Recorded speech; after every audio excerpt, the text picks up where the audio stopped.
Hello my dear doctor, मैं doctor मुबीन M Rahman और मैं आज आपसे डिस्कस करूंगा मेरा येस्टरडे क्लिनिक पेशेंट।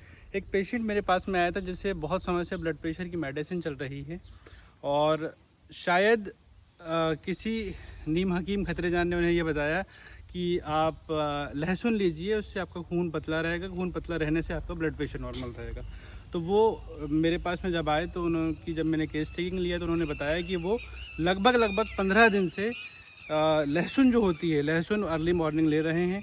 तो शायद मे बी उस वजह से या फिर उन्हें इसके पहले स्नीजिंग हुई थी, सर्दी हुई थी, कफ एंड कोल्ड हुआ था, उस वजह से उनकी जो नेज़ल ड्राइनेस हो गई थी, नेज़ल ड्राइनेस या साइनोसाइटिस के कॉम्प्लिकेशन के लिए से उन्हें बहुत ज़्यादा इचिंग होने लगी।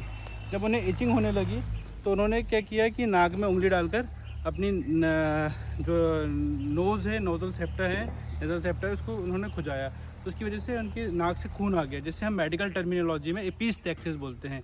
नोज़ से ब्लीड आने को हम एपिस्टेक्सिस बोलते हैं। तो वो बहुत ज़्यादा घबरा गए क्योंकि ब्लड प्रेशर के मरीज़ थे, ब्लड प्रेशर और ज़्यादा बढ़ गया, पाल्पिटेशन होने लगा, बहुत ज़्यादा घबराहट होने लगी, जिसकी वजह से उनका ब्लड प्रेशर बढ़ते गया और उनकी नोज़ ब्लीड बंद नहीं हुई।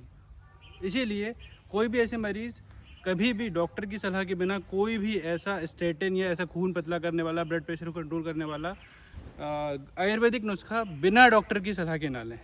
सेकेंडली ये कि अगर कभी आपको ऐसा हो जाता है, एपिस्टेक्सिस हो जाता है, तो सबसे पहले तो आप अपनी 2 फिंगर की मदद से थोड़ा पिच करें।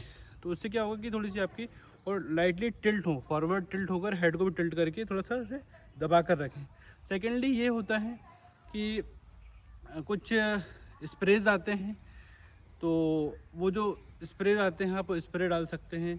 नेज़ल पैकिंग्स आती हैं, नेज़ल पैकिंग्स डाल सकते हैं। अगर आपके नज़दीक में कोई मेडिकल स्टोर है तो बहुत सारे ऐसे ड्रॉप्स आने लगे हैं आजकल, जैसे ब्यूट्रोक्लोड नेज़ल ड्रॉप आ रहा है, ब्यूट्रोक्लोड का नेज़ल ड्रॉप आप डाल सकते हैं, जिससे ब्लीडिंग थोड़ी समय के लिए बंद हो जाए। फिर जब बंद हो जाती है तो आप शांति से डॉक्टर के पास में जाएँ, अपने एक ईएनटी डॉक्टर स्पेशलिस्ट के पास जाएँ, एक एमडी मेडिसिन के पास में जाएँ और उनसे कंसल्ट करें।